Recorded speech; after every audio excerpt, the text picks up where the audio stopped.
தற்போதைய அண்மை செய்தி. திருவண்ணாமலை மாவட்டம் பேட்டவளம் அருகே இருசக்கர வாகனத்தில் சென்ற பள்ளி மாணவர்கள் சென்ற வாகன விபத்து உள்ளானது. மூவர் பலியான சம்பவம் அப்பகுதியில் சோகத்தை ஏற்படுத்தியுள்ளது. இதுகுறித்த அண்மை செய்தியை பார்த்துக் கொண்டிருக்கிறோம். இருசக்கர வாகனத்தில் பள்ளிக்கு சென்று திரும்பிய மாணவர்களின் வாகனம் விபத்து நிகழ்ந்துள்ளது. இதில் மூவர் பலியானதாக அண்மை செய்தியாக பார்த்துக் கொண்டிருக்கிறோம். கூடுதல் விவரங்களுடன் இணைகிறார் செய்தியாளர் மணிகண்டன். வணக்கம் மணிகண்டன், கூடுதல் விவரங்களை சொல்லுங்க. வணக்கம் ஆனந்தி. திருவண்ணாமலை மாவட்டம் வேட்டவாளம் அரசினர் ஆண்கள் மேல்நிலைப் பள்ளியில் பயின்று வரும் 12ஆம் வகுப்பு மாணவர்களான முத்துலிங்கம், ராமு, ஜெகதீஷ் ஆகிய மூவரும் பள்ளியை முடித்துவிட்டு நேற்று மாலை வேட்டவாளத்திலிருந்து தலாக்குளம் வழியாக ஆவூர் சென்றுள்ளனர். சாலையோரமாக மரத்தில் அதிவேகமாக சென்றதால் தான் விபத்து ஏற்படுவதாக கூறப்படுகிறது.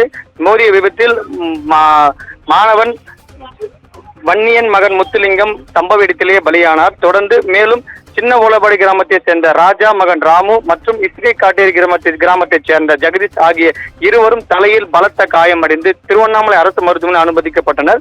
தகவல் அறிந்து வந்த சம்பவ இடத்திற்கு வந்த வேட்டவாளம் காவல்துறையினர் அவர்களை மீட்டு திருவண்ணாமலை அரசு கல்லூரி மருத்துவமனைக்கு சிகிச்சைக்காக 108 ஆம்புலன்ஸ் மூலம் அனுப்பி வைத்தனர்.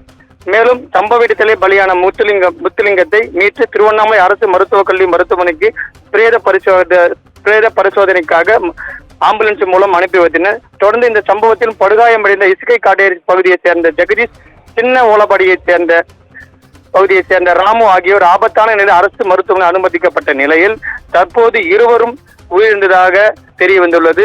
இந்த சம்பவம் பெரும் அதிர்ச்சியை ஏற்படுத்தியுள்ளது. தொடர்ந்து சம்பவத்தை குறித்து வேட்டவாளம் காவல்துறையினர் தீவிர விசாரணை மேற்கொண்டு வருகின்றனர். இருசக்கர வாகனத்தில் அதிவேகமாக சென்றதால் தான் இந்த உயிரிழப்பு நடந்துள்ளதாக முதற்கட்ட விசாரணையில் தெரிய வந்துள்ளது. அதனுடைய சிசிடிவி காட்சியில் நமக்கு தற்போது வெளியாகியுள்ளது. இருசக்கர வாகனத்தில் சென்று பள்ளி மாணவர்கள் மூவர் உயிர்ந்த சம்பவம் அப்பகுதியில் பெரும் பரபரப்பை ஏற்படுத்தியுள்ளது. ஆனந்தி, விவரங்களுக்கு நன்றி மணிகண்டன்.